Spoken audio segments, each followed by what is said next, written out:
A young boy is accidentally killed at an amusement park. Mulder gets hold of a photographed balloon and surmises the boy was led to his death. Complete with a tortured young family, possession, and ritual spells, this episode is the X-Files' take on an exorcism. This is not happening.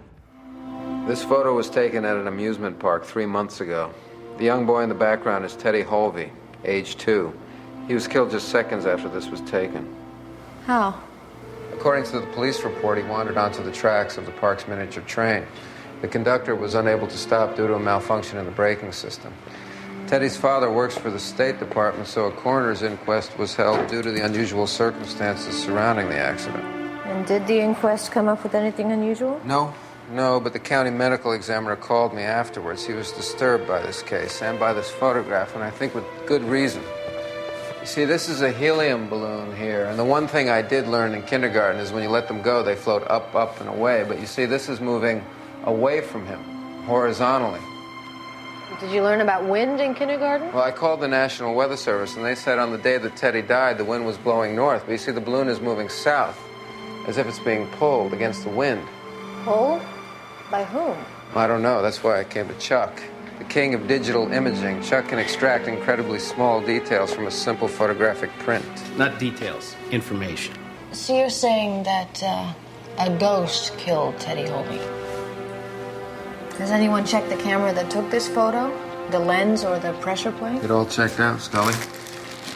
I think from the information here, this is clearly some kind of poltergeist activity. Mulder, this information is the same reason why you'll see a newspaper photo with Jesus' face appearing in the foliage of an elm tree. It's a chance occurrence of light and shadow. In order to get on those tracks, Teddy Holvey had to escape this child-proof halter that his mother had tied to a bathroom sink. I've seen some pretty slippery 2-year-olds. So the CME took it home and put it on his own 2-year-old and found out it was physically impossible for the kid to reach around and free himself. So unless Teddy Holvey was the reincarnation of Houdini, and that would be an X-File in itself. Good evening, everybody, and welcome back to This Is Not Happening, another X-Files podcast. You're listening to my voice, the voice of Andrew, and potentially, almost definitely, the voice of Mike. Say hello, Mike, if you dare. I dare say hello. Hey, it's going to happen. Technology is working and everything. Yeah. Yeah. So how you doing? Is it like a zillion degrees hot where you are? Because it is where I am. It has been warm. We're coming down from the extreme heat of the weekend. We were in the mid-90s all weekend. Yeah.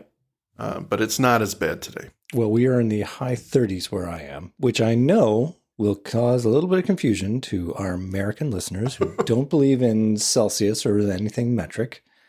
Never. But I think that is in the 100-somethings. It's pretty warm. That is a toasty day. It is a pretty toasty day. And we'll see just how sweaty I get during this recording as my computer pumps out some hot air in an already hot room. It's going to be great. Your hair's a little disheveled. Are you feeling all right? Yeah, that's just what happens when Just hot. It's too hot to wear product, you know. So tonight we are going to be talking about the Calusari, or otherwise known as the Calusari, as I believe they pronounce it in the episode. Episode 21 of the second season, written by Sarah Charno and directed by Mike Vijar. Interesting double pairing on this one, right? Not series regulars at all. Definitely not. Is this another case of we got this script. Let's see what these folks can do with it. We have to fill this gap in the schedule. Who are a bunch of nobodies? No, I'm kidding. Too busy working on F. Emasculata, so we need to fill the void with some other also-rans. Well, we've seen Sarah Charno before. She wrote another episode, which I'm sure you'll edit in afterwards in my voice to make it sound absolutely natural. Yes. Because you know what it is off heart, don't you? The one that she wrote. Do I? Maybe you don't. No, I don't think I do. Well, as we all know, it was Aubrey. Oh, that's right. Okay, I thought she only did one. Well, she did two, and this is the second of two. Okay, that's where my mind went. I'm like, was it the Aubrey lady? But I thought that was her only one. I'm mistaken. Yeah. No, this is her second kick at the can, and her last, unfortunately. X-Files, not a lot of women writers on the team. Not usually. But unfortunately. Which is interesting for a show that championed the female protagonist. Feels like it was a very male writer's room. Yeah, I don't know what to make of that. I don't know. I'm not going to pretend to understand why they made decisions versus other decisions. So hopefully it was not a purposeful thing. So let's just put it that way. Oh, for sure. And I suspect it was also a case of percentages, right? There weren't a lot of, women writers at the time who did sci-fi or, floated in those circles that made it an obvious, hey, Right. You should totally come and write for us. I'm hopeful and sure that those numbers are different now, but maybe in the 90s, not so much. Also worthy note, this one's directed by Mike Vijar. This is the only one he will ever direct, and his claim to fame is MacGyver. He did a lot of MacGyvers up before this. Good old MacGyver.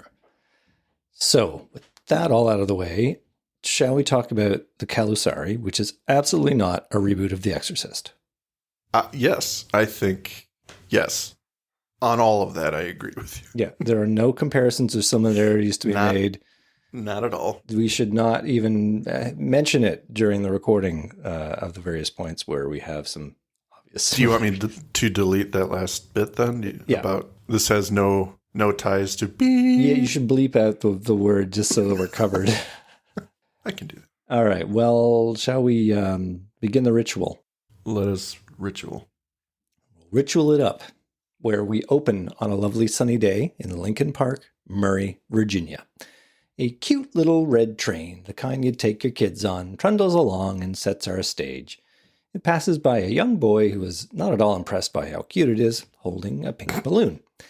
We learn that this is Charlie, as his mother continuously calls out to him to come on back. His dad has got them all ice cream cones. Family also includes a little 2-year-old boy named Teddy, who's also got a balloon. Ah, what a wonderful day. Ice cream balloons. Are we watching the right TV show? Yes. We're This is how every X-Files starts. Oh, yeah. The optimistic beginning. This is the happiest point of their lives. Because after this, it's about to get terrible. Mm-hmm. So Charlie is not at all impressed with your ice cream. And everything begins to go to heck as Teddy drops his and he lets go of his balloon and he falls over and then begins to wail as 2-year-olds do. Dad proceeds to fix this situation by taking Charlie's balloon and giving it to Teddy in an effort to placate him. Charlie does not appreciate this. And Mom takes Teddy to get him cleaned up. Charlie says he wants his balloon back, which Dad does not appreciate the nuance of this twist. He's like, we'll get you another balloon. He's like, I want my balloon back. We'll get you another balloon. My balloon. And then Dad shows his real worth by tossing out all the ice cream into the garbage. I would have thought he's an ass. Yeah, maybe he would have just sort of proceeded to stuff 3 ice cream cones into his face, just... That's a Mike move. I would have done that. Because, ladies and gentlemen, I'm a fat ass. So we are not going to waste this. I would be like, we are not wasting perfectly good ice cream. I'm not going to waste the $3 I spent on this ice cream. Actually, yeah, that's probably more of what it would be. I would George Costanza that. I would be like, I paid way too much for this. I'm not just going to throw it away. In the bathroom, Mom is cleaning up Teddy.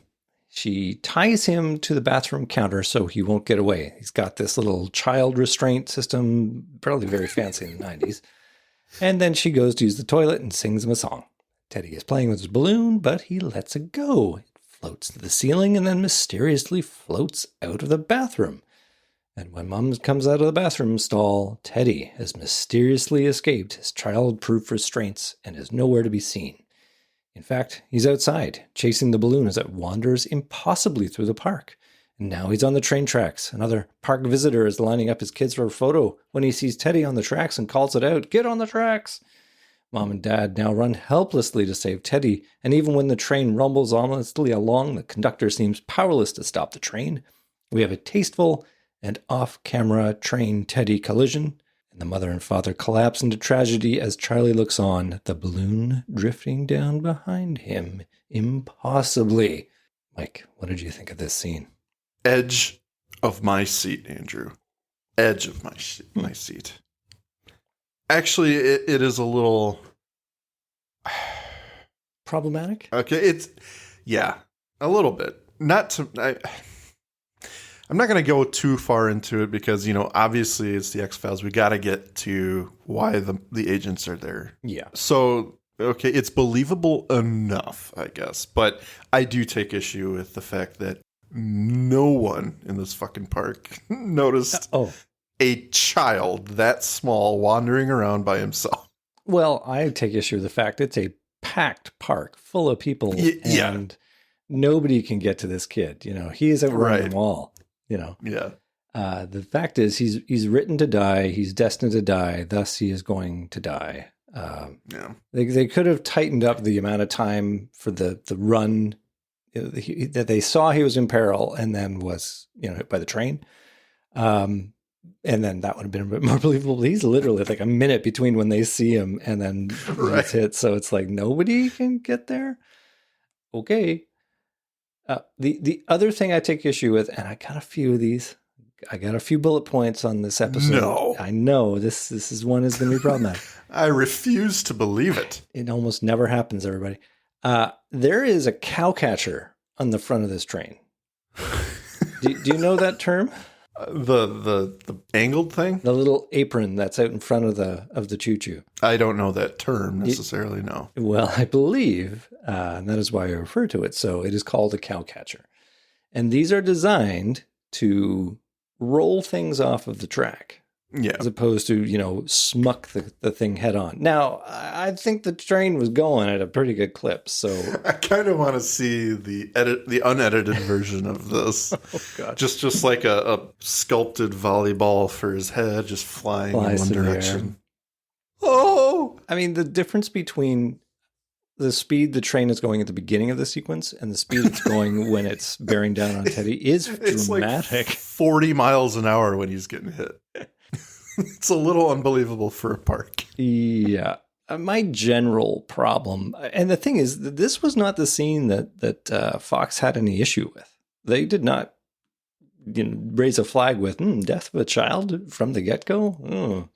I mean, it's going to push the emotional buttons of a huge portion of your audience. Well, why would you be upset about that? I personally would be fine with it, but I'm talking about your general conservative America would probably be like, okay. So what did they have a problem with? Well, later on, good old Steve, the father, is going to get strangled by a garage door opener. And that was the issue. It was too graphic, apparently. But maybe here, because the death is always going to be shot off camera, and it's designed to make him look evil, or Charlie's looking evil. So maybe that's why they're okay with it. But I put it to you, sir. If there was a last-minute save, would it have been as good an episode? Like, does Teddy need to die in this opening scene? Are you asking me as a person? Or I'm just kidding. I'm asking you as a zombie, as a heartless, unfeeling zombie that you are. Well, as a person, I say absolutely. No, I'm kidding. I'm just kidding. Ladies and gentlemen, I'm joking. Yeah. No, I don't think he necessarily needs to die. It's, again, the X-Files, so something major needs to happen. So they would have had to probably rewrite the entire opening event, right? To make it something that the agents would get involved in. If he didn't die. I think this is a case of Steve Holvey is a higher up state official and his family's being terrorized by paranormal events, and we need to get somebody involved. And guess what? We know just the fellers who can come in and look at your poltergeist problem. So what would the tree look like to get the information to Mulder? So it would be Baby Death is the top. Yeah. I think, oh, you're talking about as written or as written, like, okay, so it goes Baby Death and you draw a line down. Yeah. And it would go amusement park. Okay. Side over to crazy theme park character with a knife. Yeah. Yeah. Ghost balloon. And falls in an alligator pen. It's not a zoo, Mike. Well, who knows? I don't know what Lincoln Park has for amenities. Maybe they have a little alligator petting zoo. It's possible. All right, keep going. All right, I have derailed this conversation enough. Let's keep this train on the tracks, as they say. After the open, We are in the office of Dr. Charles Burke with Mulder and Scully, reviewing the photograph, taken at Lincoln Park shortly before Teddy's death. The FBI is involved because Teddy's father, Steve Holby, works for the State Department and the death was suspicious. There was an inquest, didn't reveal anything, but Mulder's come to Charlie as he's an expert in photo manipulation. Mulder notes the impossibility of the movement of the helium balloon and confirms to a skeptical Scully that the National Weather Service reported no abnormal winds that day. You just like skeptical Scully? I'm not saying it's impossible, but what gets Mulder on the case in this one is a little far-fetched for me. What I know about helium balloons? But yeah. My 101 facts about how helium balloons work. I chalk that up to his powers of perception. Like he's able to look at a photograph and see that there's something wrong there and be tweaked. For sure. And if it leads him to a poltergeist situation, then, I mean, it hasn't lost me yet, the episode. I'm still on board. It definitely is not awful yet. We're not saying it is, ladies and gentlemen. No. Right now, 10 out of 10. But right now, it's doing fine. It's just a little interesting for me. Yeah. Charlie uses what looks to be Photoshop version 1 to pump the saturation on the photo to see a form holding the balloon. Charlie calls it a concentration of electromagnetic energy, and Scully calls it out as a ghost. Mulder plays his final trump card, the child restraint, and notes that the medical examiner says it's physically impossible for a 2-year-old to escape it. Game, set, match. The duo are on their way to Murray, Virginia. Yeah. Before we get too far, I don't want our listeners, our dedicated listeners who are probably screaming at their phones right now or however they listen to this. Mike, you haven't mentioned any of the recurring actors. Of course, I have them. Joel Palmer is the little boy who is creepy, to the extreme. Michael. Yeah. He was also in Conduit. He was Rose's brother. Oh, and then we have... He was a blondie in that one, though, wasn't he? No, I think, Sandy or maybe light brown. I don't remember. His hair is definitely dark in this one. Yeah. Bill Dow. This is his first appearance as Chuck Burks. But not his last. Not his last. This is his first appearance as him. He will actually go on to play him in about 7 or so more episodes as the paranormal FBI guy who has got all these quirky programs that can test for quirky shit. He's where they're going to go to when they need to have computers say match. When Mulder needs to prove a point to Scully out of nowhere, this guy will have the answer. Yep. We saw him as the dad from the pre-credit scene in Jersey Devil. Jersey Devil, yes. And the post-credit scene? No, the dad dies in the pre-credit scene. Oh, yeah. Take Scruffy and go back. I got this. And then Rick Reed, who plays the father, I believe, also played the coroner's assistant in the pilot episode. Oh, well, he's definitely been away long enough that nobody's going to recognize him. Yeah. Well, good for him to get cast in a fairly major part. And he has a death. So, I mean, that's a big deal. Excellent stuff. Okay, you may continue. Sir. No, are you sure there aren't any other retreads? Any other? There is someone else a little bit later. Well, you wait and point that one out. You've nodded on long enough. The audience is already looking at their next podcast. We cut to the Holvey residence in Arlington, Virginia at night. We see them roll up from the inside of the house, the upper floor, and the viewer is revealed to us, an older woman dressed in a black shroud. The stereotypical crone, one would say. Her expression tells us that she's in on the plot. Later in the living room, a fire burns in the fireplace as Mulder and Scully interview the Holvey family. Steve Holvey doesn't react well to the idea that Mulder is looking deeper into the events of Lincoln Park. There were 100 witnesses. The inquest is over. He just wants this behind them. When Charlie enters the room, the fire in the hearth surges higher. Mulder continues to question the parents while Scully leaves the room to see Charlie on the staircase with the old woman we just saw. She's drawing a symbol on his hand. The agents continue to question the parents when the smoke alarm goes off, and then the power goes out, which Maggie, Of course. the mother, explains away as the house being old. When the lights come back, Charlie is there with a grandmother, who berates her daughter in Romanian. They're having an argument which culminates in the fact that Grandma speaks English just fine. You marry a devil, you have devil child. Which tells you everything you need to know about what she thinks of Steve. Yes. Where are we at so far, Mike? Are we still on track for the great episode? Yeah, I mean, it's all right. It's taking the normal, Yeah. what I would call the tropey. These are the issues I have. This old lady's more sensitive to something that's going on, but we don't quite know what it is. She's coming off as just like a straight up witch, right? They're setting her up as the villain. Oh, for sure. Right. Yeah. Like, she's the only other character we have met so far, and she's not, they're not sympathetic. Yeah, she's the one acting strange, so she must be behind whatever evil's happening. What surprises me is the agents take so long to, actually put their target on her. Right. Well, later on, Mulder's in his office. He's researching the symbol we saw being drawn on Charlie's hand, a left-facing swastika. Scully joins him, and they talk swastika. It's a symbol of protection. Scully provides a report where she brings up the idea of Munchausen by proxy. Okay. A situation where a parent induces medical symptoms on a child in order to gain attention or status. Teddy was admitted to hospitals 10 times during his 2 years of life. Each time, medical staff couldn't identify the cause of the illness. Scully also checked out Charlie's status, and he's had similar issues since his brother was born. And also since grandmother Golda came to live with them, putting the spotlight right on Golda. Right back on her. Yep. Just can't keep an old Romanian lady down. They're really stereotyping her. Oh boy. Heavy. Heavy. We cut to Stephen Holvey's office at the State Department, and we get a little backstory on the Steve and Maggie show.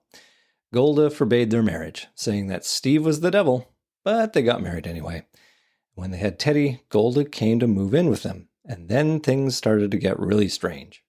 Golda's superstition came to rule their lives, pouring hot water on the threshold, throwing chicken guts on the roof. She spat when everyone complimented the kids, but yet she dotes on Charlie. Steve voices his concerns that Golda was somehow involved in Teddy's death. Mulder proposes that a professional social worker should interview Charlie. Steve knows this is not going to go over well. He says this will be hard. Oh boy. So if we didn't suspect Golda already, we are totally meant to suspect her now. Yeah. Now they're bringing in social workers. I know. That's always the end of the marriage. Yep. Later on at the Holvey house, we hear Steve and Maggie argue as Golda makes some soup. She drops some herbs from a pocket into the pot. And Scully asks what this is concerned and gets some Romanian nonsense from Golda in response. Perhaps this is basil, perhaps it's thyme, or maybe a secret spice.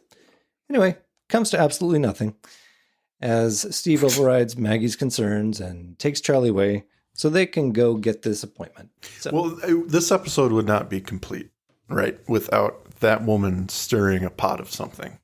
yeah, I mean, Definitely. I mean, The image is complete now. there are a number of red herrings in this show, and Yeah. that is one. Steve being the devil, totally another one. Another one. Yeah. I mean, as much as we want to hate Golda, she's got a reason, right? She's like, you married a devil. Apparently not. I think she's full of shit. Yeah, I think she's just crazy. All right. Are you ready for Steven's exit? I'm ready. Okay. Because this is, quite honestly, a fear a lot of people have had, I'm sure, at some point. This is actually an interesting death. Yeah, well, this is where my bullet points are. So. In the garage, Steve and son Charlie get into the car to go leave. But as they're looking to go, the garage door opener will not work. Steve, ever the handyman, gets out, finds a stepladder, and climbs up to do a quick reset or repair, trying to find out what's wrong. And he puts his head in the most precarious position possible, essentially begging to get killed. Suddenly, the car doors lock, and the garage door opener works, snagging Steve's tie and beginning to strangle him. Scully and Mulder see Steve hanging limply by his tie, and they rush over to rescue him, while Charlie cries out for his father, and we fade to black. And to commercial. Probably commercial for garage door openers, I'm going to guess. Yeah, Genie. That would have been great. Get your Genie garage door open. For one low monthly payment. Satisfaction guaranteed. Don't wear your ties. All right, Mike, I am going to let you comment on this scene first. Oh man. And then I am going to have at it. So please, rush to defend this scene. Defend it? or tear it apart. Maybe you have all the same No, points. I think it's ludicrous on a couple angles here. And ludicrous, number one, that he had to get that high up to push a reset button. I mean, I've only dealt with myself as a homeowner garage door openers for the last 20 years, but I don't think so. There's no reason you got to stick your head that far up. So that was me. Maybe it was different in the 90s. I don't know. Could be version 1.0. And then the tie death. I don't know. It's really a two-hander problem to tighten that tie. So I'm not sure that he would get strangled like that.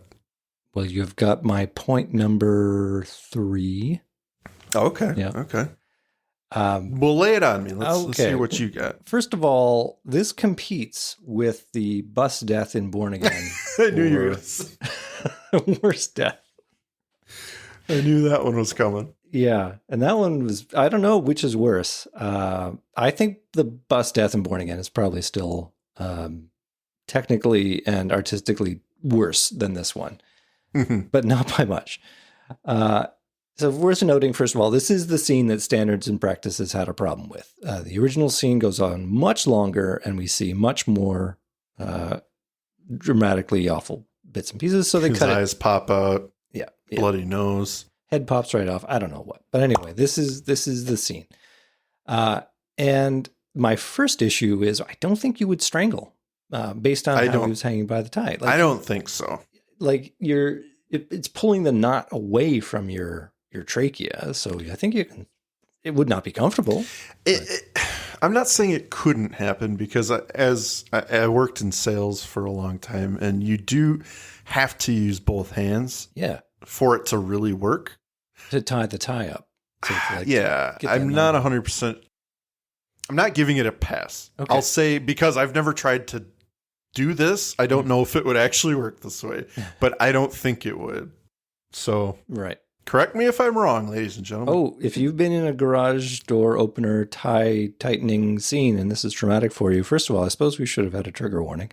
So I apologize that we delved into this, but frankly, you've probably seen the episode. You knew what was coming. So this is all on you. Yeah. I think that, first of all, assuming the tie just didn't rip because Steve's got a few pounds on him. I think you would just hold him uncomfortably in that position. Like he would just be hanging by his neck. if anything, he might lose consciousness because maybe both his carotid and jugular arteries are being constricted. But the amount of time he's actually suspended before the agents get there, like he's going to come to. You'll get your blood back to your brain. No worries. Right. So my last issue, and then we'll move on. The way he gets caught up in the machine, like the tie gets picked up by the chain and it's moved into a seemingly snagged position, and then he's knocked over and he starts to get hung. But the chain keeps moving because the door continues to open. So wouldn't that imply that the tie just gets sort of moved around and then falls out the other side? No. But that's a great point. I never thought of that.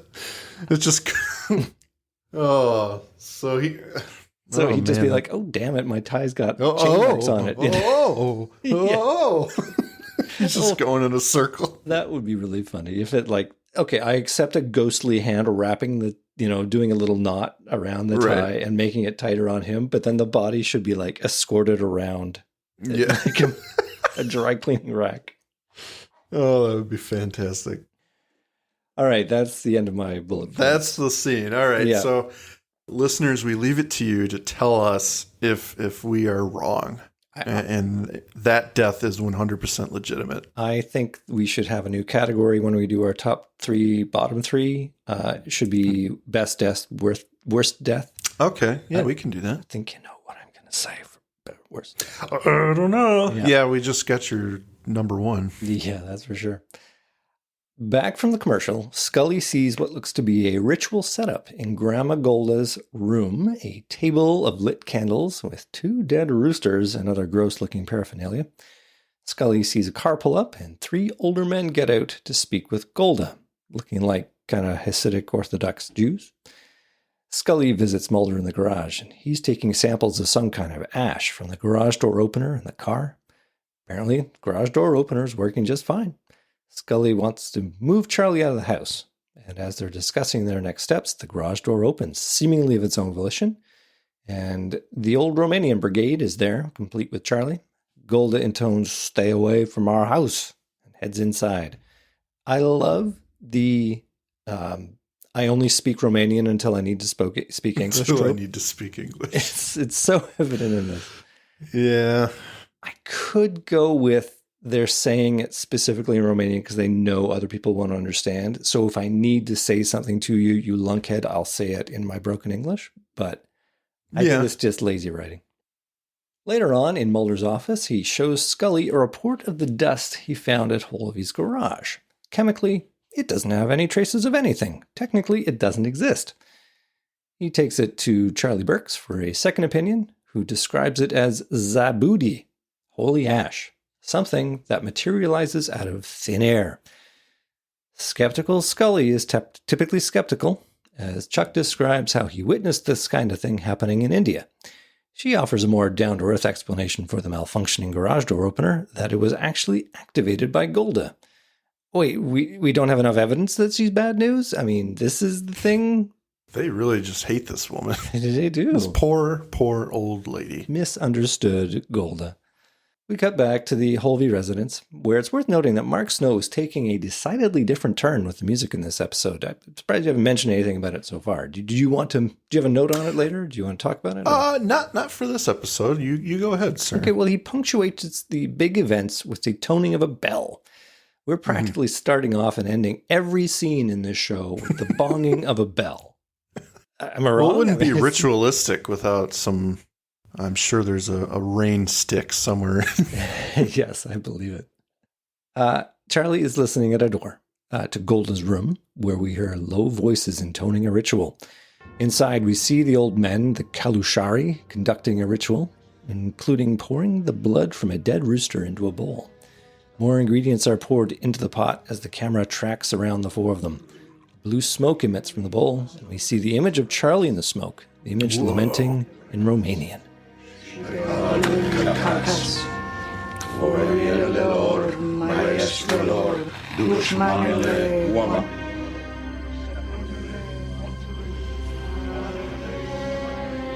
Ce prin văzduh spărați, pe luminați, și călcați.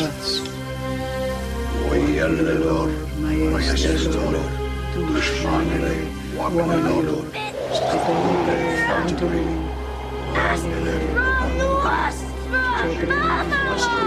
spărați.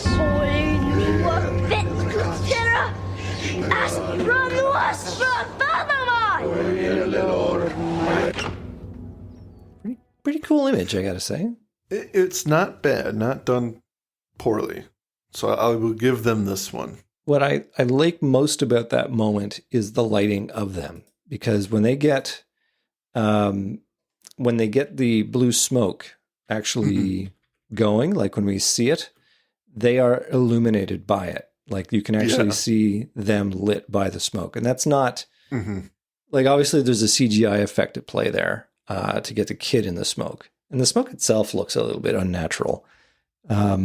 Actually, no, I'm reviewing it. They're not lit up very well by that at all. So forget everything I just said. But the blue smoke is cool. I'll give them that. Blue smoke is cool. Yeah. Before we move on, 2 of these guys, let's see here. Campbell Lane, the younger, older Calusari, not the ancient one. Not the old young Calusari. He is in several X-Files episodes, and I would say most notably would be Tunguska and Terma, that 2-parter, as one of the chairmen in. Right. He wasn't part of the Gender Bender Kindred crew? He was, I think. That seems You know to what? be You're pushing my memory. I'm not 100% sure on that one, but I think so. I mean, he looks like, you'd be totally. I know he's So- in more than just these 3 episodes. Yeah. This one, Tunguska and Terma, I know he's in more than that. And then I just wanted to give a shout out to Kay Cutter, the oldest one. Not a recurring character, but he plays the Latvian Orthodox priest in the Seinfeld episode where George converts. So basically, the conversion. He's got one role, and he does it well. Yeah, pretty much. Yeah. Yes, he does. Well, we're about to be introduced to another retread. Oh, yes, we are. Karen Koseff, actor who you will tell me her name. It's Christine Wills. She is the FBI therapist that Scully went to see in that other Irresistible. Episode. Yes, Irresistible. Having a hard time, can't talk to my partner. Well, the front door opens to introduce us to our social worker, Karen Koseff. Now, do you think she's the same character, like in the up? Because she was the employee assistance person in the FBI, and now she's a social worker. But I think it's the same name. So I think it's the same person. I think they're playing fast and loose with what she does. Maybe she got fired from the FBI. She's now a freelance social worker. I was very unsuccessful. Yeah. It turns out Agent Scully wouldn't go on the recommended stress leave, and I took it personally. She's there to interview Charlie, and Maggie is not at all interested in letting Karen in. But when Karen says that your refusal to let me in could form part of the report and things might get more difficult for you, Maggie relents, and she allows Karen to enter. We hear Charlie groaning upstairs, and the two rush to his aid. Charlie looks sick and feverish. We see smoke trailing from under the door of Golda's room. Maggie opens the door and interrupts the ritual that Golda and the Calusari are conducting, telling them to get out of her house.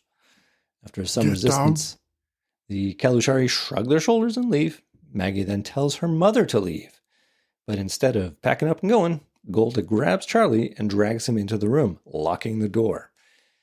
Maggie is unable to open the door, and Karen goes outside to tell Mulder and Scully, who are conveniently just pulling up, what the F is going on. Action-packed, Mike. Shall I just keep on rolling here? Yeah, you go ahead. You got something to say. You just raise your hand. You always do. Back in Golda's room, the candles are blown out, and the camera circles Golda and Charlie as an entity chuckles malevolently. Golda, holding a knife, is wide-eyed with terror as she tries to see what's threatening them. She turns to Charlie with the knife, saying, "It's the only way," but Charlie flees across the room. A piece of furniture is hurled at Golda, who falls to the floor. Outside, Mulder and Scully join Maggie at the door. Inside, Charlie is now standing over Golda with 2 roosters, and after saying something nasty in Romanian, he hurls the roosters, now live, at Golda, and they proceed to peck her to death. Mulder smashes in the door. I mean, only a man can truly shoulder open a door like that. And they see the carnage. While Maggie laments over her dead mother, Charlie looks at Mulder passively. Oh, what a scene. Well, that is quite the scene. And I do want to say that it is the same lady. Of course it's the same lady. Same Karen Koseff. She has 3 episodes. What's the actor's name? I told you. No. You told me in your I head. did You too. didn't Christine use your outside Wills. Christine Wills is the actress. Okay, for clarity's sake, Christine Wills, yeah. She plays Karen Koseff. Is she going to be at And X-File she is the this year? Karen Koseff. What'd you say? Is she going to be at X-File this year? No. They couldn't get her. They couldn't get her. She's too high end. She's too high end. She's busy working on the Honey, I Shrunk the Kids TV show. Oh, very good. She'll do all right there. I think this is second place for best worst death. Yeah, that's up there. Man, This whole scene was extremely, what's the word? I don't want to say tense because that makes it sound good. But yeah, I mean, there was some interesting stuff going on. And of course, like you said, only Mulder can open the door. Yeah, he's got his strength. After the commercial, Mulder is finding more zabudi, just like that word, as police officers document the crime scene. Scully comes in, telling us that Charlie doesn't remember anything. The two try to figure out the scene. Initial results suggest Golda died of a heart attack, but kind of looks like her eyes were pecked out. Could it be ritual killing? Before we can get any clarity, Maggie's raised voice is heard, telling people to get out. We see her arguing with the old men of the Calusari. She doesn't believe in their superstition, and they leave. She tells Mulder and Scully that they believe the evil is still here, that this is not over. Mulder chases after the old men, who aren't interested in participating in the investigation. Finally, it turns out that they do speak English. The elder Calusari tells Mulder that the evil that is here has always been here. He likens it to Hitler, and then basically tells Mulder to stay out of the way, or there will be blood on his hands. Then they get into their 70s wood panel station wagon and drive off. Mike, I have a question for you. Yeah. Were Golda's eyes actually gouged out by what would seem to be roosters? I mean, it looked like it. That was what Scully implies, right?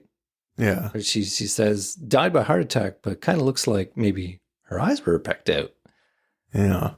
I'm going to go with yes. And from everything we've seen, the roosters were dead, like to the point where the Calusari were using them in their ritual. Mm-hmm. So interesting. Live roosters, evil ghost Charlie makes the roosters live again, and I don't know. They're zombie roosters. The point I want to make here is the episode skips way over the rooster adjacent killing that just happened in this scene. Scully clocks it, and it's never followed up on again as something, suspicious. No, not at all. No, it's okay. I'm glad that we're on the same There's page. nothing suspicious there at all. Okay. Train is wavering on the tracks here at this point. So if it hasn't already kind of fallen off completely and tumbled down the hill, it's like, okay, episode, what are you doing? What is going on? Yeah. Back in the house, Maggie is grieving when Mulder and Scully come back for more questions. But Maggie beats them to the punch and offers up a plateful of exposition. Maggie thought Golda had put a curse on her in the house, punishing her for abandoning the old ways. When Scully asks what kind of ceremony Golda was performing, Maggie says Golda was trying to cleanse the house of evil, that Charlie was responsible somehow. And finally, we are going to go get Charlie's side of the story. Do you think it's about time we actually heard from Charlie what's going on here? The kid that everything is happening around? Yeah. Yeah. You think just maybe he's got some insight to share? Yeah. Well, we cut to St. Matthew's Medical Center where Karen Kosef interviews Charlie. He doesn't remember the event. He wasn't there, and it wasn't him who hurt his grandmother. Who hurt your grandmother, Charlie? It was him! Who, Charlie? Who? It was Michael! Michael! Mrs. Holman, Michael! we never told him. It was agreed upon. It was our secret. What secret, Mrs. Holman? What are you talking about? Michael. He was Charlie's twin. He was stillborn. Stephen and I agreed never to tell Charlie about it. My mother. She wanted to perform the ritual of separation when she heard of Michael's death, to divide their souls. She said, if we didn't, the world of the dead would follow Charlie. But that it was just a superstition. Charlie! Help! I need your help! Charlie? Yeah, good job. If you Man. just listen to the old people. They would have solved this whole thing. How dare you not tell your son his twin brother died? Or the FBI investigators who have been hounding you for information. If you just trust the FBI, ladies and gentlemen, everything will be different. This is why it's always the parents' fault. That's right. People blame millennials for blaming their parents all the time, but really, it's all the parents' fault. As if to cut the scene short before we get any actual information, Charlie goes into a convenient seizure. This is classic X-Files where they throw some amazing revelations at you, which have some huge implications, but something happens to propel the plot forward. So to get it forward, so we don't have to actually address it. That's right. I'm sorry, what? Stillborn twin? Oh, okay. Oh, okay. Caesar. That's right. I just waited for Skinner to ring them on the phone and say, "You're needed back at X-Files HQ." Your mom's dead. That's right. What? What? Oh, I'm sorry. Wrong number. Later on, Scully and Mulder are catching up while Nurse Castor wants to give Charlie a shot because I guess he can't keep down his pills. But Charlie's not having any of it. He does not want to have a needle. As he resists, the camera shows us the far end of the room, and from a patch of shadow, the disembodied face of Michael emerges. He comes out of the shadows. The door to the room closes slowly. Charlie sees Michael, and his cries of "don't do it" are confused by Nurse Castor, who thinks Charlie's still on about the needle. But really, he's trying to tell Michael not to hurt the nurse, which he does with a piece of metal, and we fade to commercial. Is it the stand to an IV? I think it is, yeah. Yeah. It's convenient. At least it's not like a fire axe that he happened to find, you know? It's just a machete. He comes out of the shadows. Yeah. Something ridiculous. He was born with it, or materialized from the undead world with it. Yeah. I think so. Okay. I want to go home now. Yeah. We're getting through. Just hang in there. We return to a hospital ward after dark, the camera giving us a POV shot of Charlie, we think, as he wanders through, finding Mother Maggie lying on a couch. He wakes her up, says that the doctors have said he can go home, so let's go home. She's initially resistant. Let's go talk to the doctors, but Charlie is insistent. Let's go home now, Mommy. She hesitates, but then agrees, and they leave. In the hallway, Scully sees Maggie and Charlie leaving, going to their car, and she's like, what? Isn't that Maggie and Charlie? They run back to check on Charlie, who is still in his bed, groggy. Mike, that wasn't Charlie she saw out there. No. I know. The episode is That finally was showed its completely hand. surprising to me. They hear the moans of Nurse Castor in the corner, who reveals that she was hit by the other one. There were two of them. Mulder finally puts all the pieces together. He tells Scully she's got to get to the Holvey house, that Mrs. Holvey has left with Michael. And when Scully asks him what he's going to do, he replies cryptically, "Get help." There is time to tell Scully your plan, Mulder. Why do you have to be cryptic right now? Because Because it's him. that's just what he does. Mulder, where are you going? Getting help. You going to the FBI? The elevator door closes. Back at the Holvey household, Maggie has made some dinner for Charlie, who is, of course, not Charlie, but Michael. This malevolent little shit suggests that tomorrow they could go to the park, where he'd like a balloon and to ride the train, maybe, digging in that little screw that's Maggie's pain and torment just a little bit deeper. If I was to say anything about this episode, this scene right here, it's okay, because it really actually gives us a bit of character development for Michael. And it's mean, like, it is not nice. He gets to do at least a little bit of acting here. And it's not great acting. It's just so straight on, but it's so, it's mean-spirited in such a physical way. Like, he's just directly telling her about all the horrible stuff that has just happened and knowing that he was responsible. It's legitimately horrifying. Very much. She tells him to finish up, and she leaves, taking a box of matches with her.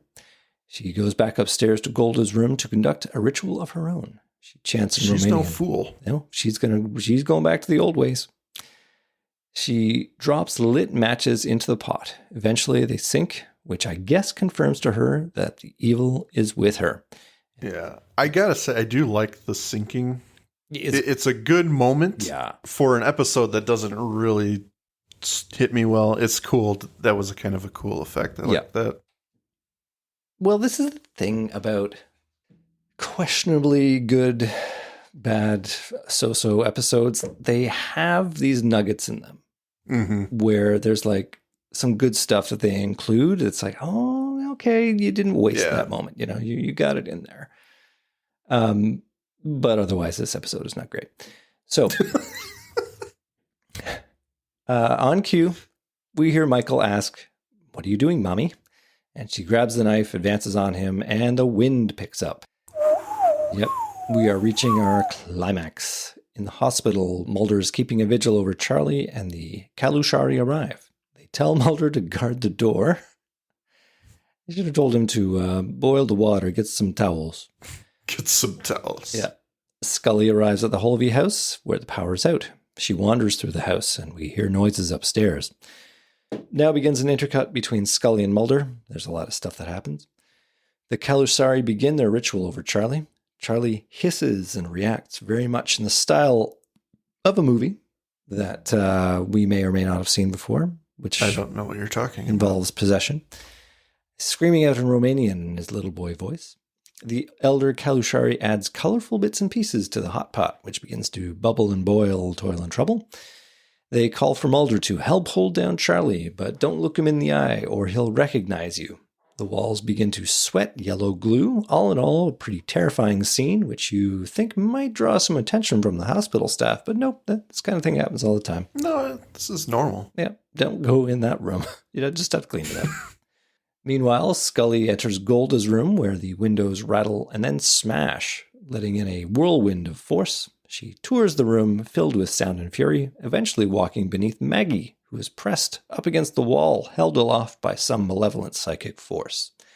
Maggie chants in Romanian. Scully calls out for Charlie, wrong name Scully, as she is hurled across the room, smacking the far wall, and then she's dragged across the room where she's watching in horror. Back in the hospital, the ceremonial dagger is drawn as Charlie's exorcism continues. The knife is used to draw the blood of a Calusari member. It's poured into a bowl. Feathers dipped in the liquid, and a symbol is drawn on Charlie's stomach. It's the swastika. Charlie's hospital bed levitates into the air, and for whatever reason in the edit, they decide to devolve into slow motion, which is immediately a sign of like, we either need to pad out the time We need to pad it.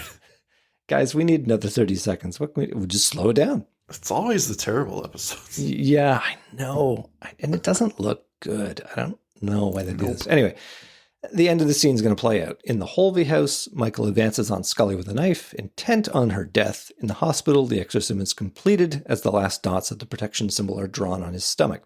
Charlie's eyes roll back into his head, the bed falls to the floor, and back in the Holvey house, the dagger Michael was brandishing falls to the floor as well, as Michael appears to have disappeared. Maggie falls to the floor. All that remains of Michael is a pile of Zabudi ash.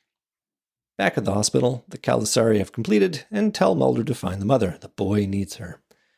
Later, Scully and Maggie arrive at the hospital where Maggie has a tearful reunion with Charlie. The Calusari elder tells Mulder that this is over for now, but that Mulder must be careful because it knows you. He closes the door on the agents who look to each other and walk away, accompanied by a closing monologue by Mulder, which really doesn't add a whole lot. End of episode. Yay! Yay, we made it through. So I count 3 red herrings of things that have absolutely no relevance, but have a lot of weight applied to them in this episode. Okay. The first is Steve being the devil. Mm-hmm. You married a devil, thus you have devil children. Absolutely no point. No relevance whatsoever. The second is this last bit that it knows you. I don't know whether that's ever going to come up again. Like, no. Is it just evil that knows Mulder? Is that it? I mean, I guess nothing good really happens to Mulder. So Right. You could attribute it to the idea that it's, you got bad luck. Now you really got bad luck, Mulder. No, you were super bad luck. That's right. The third is this incredible supernatural moment that has happened to Scully, which doesn't change her one iota. Not a bit. Yeah. If anything, that was actually one thing I had issue with. Okay, well, perhaps now is a time for you to elaborate on that issue in our segment we call Final Thoughts. Final thoughts. No, it's just an episode. It's not. It's kind 3. Like I don't hate it. I don't like it. It's one of those that I want to pass. I'm not really engaged with it, and there are consistent issues that like you, I think I find with this one, whether it's humorous or nitpicky. I think every step of the way, it feels like there's something kind of knocking the train off the tracks, at least a little bit. For the most part, it's done. It's executed okay. It's just the story doesn't really grab me. the questionable deaths and the red herrings get kind of old. If you're going to have a character like Golda absolutely despise Steve, the husband, Yeah. make him important in some negative way. Absolutely. And he's not. Yeah. That I would say is probably one of the biggest issues with this is why is Michael evil? Yeah. What about Steve's past? Because right now he just looks like a husband who's trying to take care of children, and he just had one die. He's frustrated. He's disheveled. He's maybe not at his best, but he's certainly not a bad man that it looks like. So give me a reason to believe that Michael is the way he is for whatever reason. Yep. Doesn't have to be much. If Gold is saying that he's the devil, then give us something. Honestly, they don't do that. Make him the villain. They make everyone else the villain. So like, why not make him a villain? Yeah, have him be like the blood descendant of someone Romanian who was evil. You know what? Something. Before he changed his name to Holvey, it was Hitler. I think it was. I think it might. I really do. Yeah. Curious coincidence. Yeah. He promoted the swastika and was taken down by the swastika. Yeah. Yeah. Oh, the circle of life. You got more? Or is that? Well, I think we've gone over quite a bit. And like I said, it's just to boil it down to whether I would watch it again.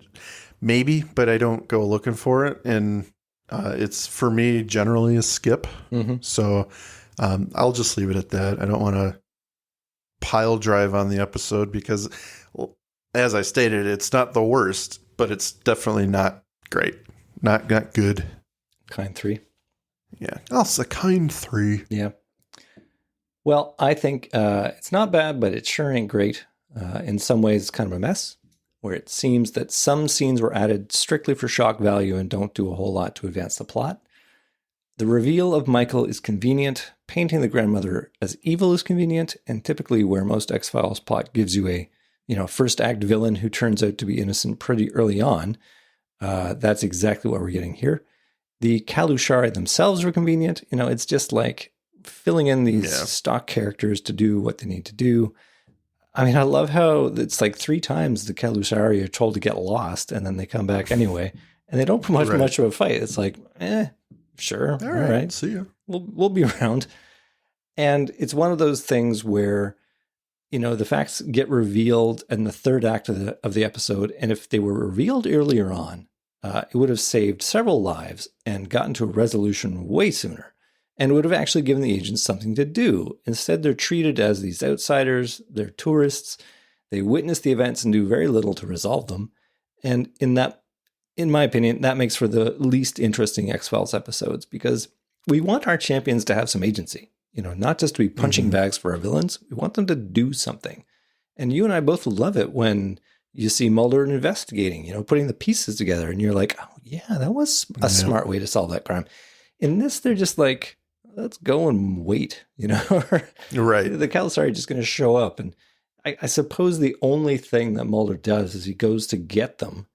And I'm amazed that they don't say, we've been told to stay away. So we're going to stay away. We're going to stay away. We're going to wait till it gets really bad. So it's definitely a skip for me. I mean, I did not like this episode when I first saw it way back when. Looking at it again a couple of weeks ago, I was like, oh, there's something here. At least, Mark Snow's music's really good and it's interesting. And I see what they're trying to do with the whole exorcism angle. But then when I delved into it and sharpened my pencils, boy, there's some bad stuff in this episode. Yeah. Yeah.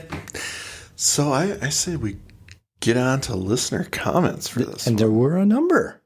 There were a number. Well, I'll let you go first. I will go first. Liza M. says that Calusari is one of the late examples of what seems to me like a trend in season 2. The powers that be threw huge amounts of thought, time, and effort into building up to a compelling mythology that would carry the series all the way through season 5 in the movie, despite its imperfections, at peak strength. But time and energy aren't infinite, and many of these standalone episodes really suffered as a result. There are a few great ones like Irresistible and Humbug, but they're exceptions to the rule. I feel like most Season 2 monsters of the week after Ascension range from guilty pleasures to outright terrible. Looking at you, Fearful Symmetry. Yeah. Fortunately, the show recovers. I feel like there's a bit of a weak run early in Season 3. I guess we're not really talking about Calusari anymore. She's absolutely right. I think that it does improve later on. But Season 2 has some stinkers, and that's all right. I may not agree 100% with that, but I do think that I would say the first 2 seasons have that stumbling of like every other episode is this is kind of weird. To sort of explain it or try and imagine an explanation, like they're still finding their way. I mean, I think even Liza says they're building up. But they're also experimenting with different writers and directors. And I think some of the episodes we have the most problem with are writers and directors who we don't know. They're one-offs. They come in and they're contracted maybe for this project, and then we never hear from them again. And I gotta say, I think that it does lend, when it's not one of the regular writers. You get a so-so script. Yeah, and that's not to say that the one-off writers are bad or they shouldn't have been given opportunities, but there are times where it feels like, and I believe we discussed it on Fearful Symmetry, where it feels like this writer thinks this is what this show is about. Yes. So they're going to throw in aliens in that script and try to make that work. But unfortunately it contradicts the mythology aliens and So this one I wouldn't say is on that level, but it is one of those things where it is, this is her second script, as we talked about earlier. And I actually enjoy Aubrey. I know you had some things to say about it, but I think overall, I would say that's a good episode. And this one just fell short for me. I can see what they were trying to do. Obvious, it's the X-Files, it's paranormal. There's nothing wrong with wanting to pay homage to the greatest horror film of all time, The Exorcist. Whatever. It's pretty far up there in my opinion, but psychological horror, I'll put it that way. Isn't the greatest psychological horror? It's one of the best, sir. Anyway, Andrew? I'm just kidding. Take a step back. Everyone's fine with their opinions. Yeah, that's true. Let's I'm back not saying off. it's bad. I just don't Let's know. cool off. Come on. Let's cool off. All right. No, it's okay to pay homage to that kind of thing, but the ends don't meet in this one. The connective tissue just isn't there. We need to know why Steve is evil. I'm going to hit that one again before we go. I wish they had delved into that and made it more. If they had given him anything that was like, okay, this guy really is a piece of shit, then it actually gives at least something to Michael. And for why is he doing all this stuff? So I'll be honest, I didn't even care when he got garage door strangled. It's like we've seen him throw away perfectly good ice cream, so it's like that's his biggest sin. Kind of deserved it, getting taken out. But despite what Fat Michael thinks, Fat me, I'm talking. Yeah. Which it is a sin to throw away that much ice cream that you paid for. But yeah, that's his biggest downfall in this episode is that he's threw away some ice cream. He basically. But apparently he's the devil. Yeah, he wrote his own epitaph when he did that. Like that was it. You even saw it coming. Yeah. As for other that's it. Listener comments, that's it. The next show right now. Yeah. So Liza, that was a great comment actually. Thank you, Liza. That was well thought out. Good stuff. Yep. So what she's basically saying is some episodes are bad. Yes. Sum it up. But they get better. Some episodes are bad. But things get better. Yeah. Well, that's good stuff. Okay, So well, I think that's it. That's it for Calusari. I really wasn't looking forward to this one, and I can say it didn't disappoint. My not looking forward to it. It just solidified that feeling. Everything I thought. Now, okay, interesting thought. What does Calusari 2 look like Oh. when they do a sequel? Well, because Mulder is now known to the evil entity, Yes. it's got to be like, you know what? Let's go all in. Okay, I'm in. Because, I mean, we've still got a little time to kill here. So Because this one was such an homage to The Exorcist.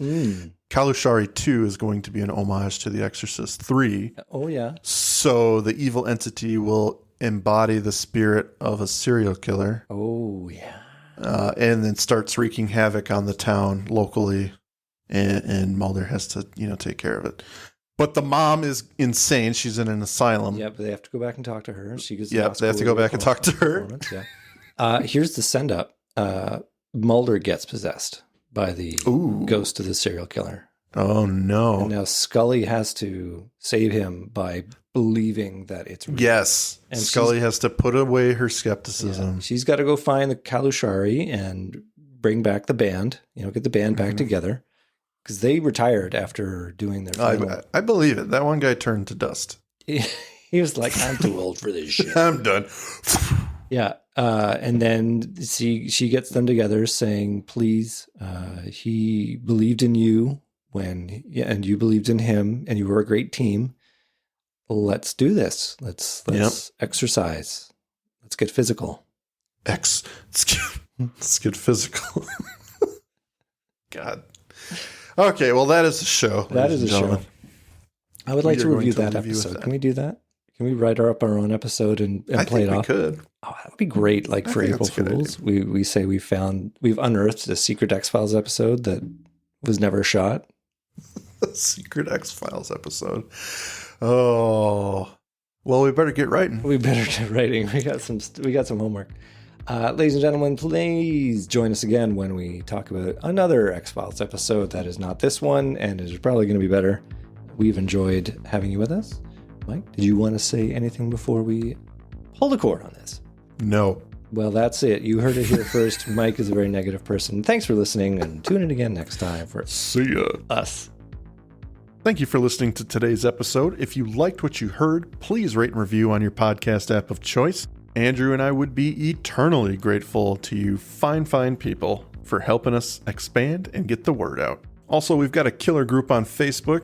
Feel free to join in on the discussion at facebook.com/groups/thisisnothappeningpod and become an official member of the syndicate. We do polls and we have questions for every episode to give you guys the opportunity to chime in and possibly let your voice be heard on our recordings. And please join us on our new Twitter at TINHXFilesPod, no dash, to stay up to date on everything, moment to moment.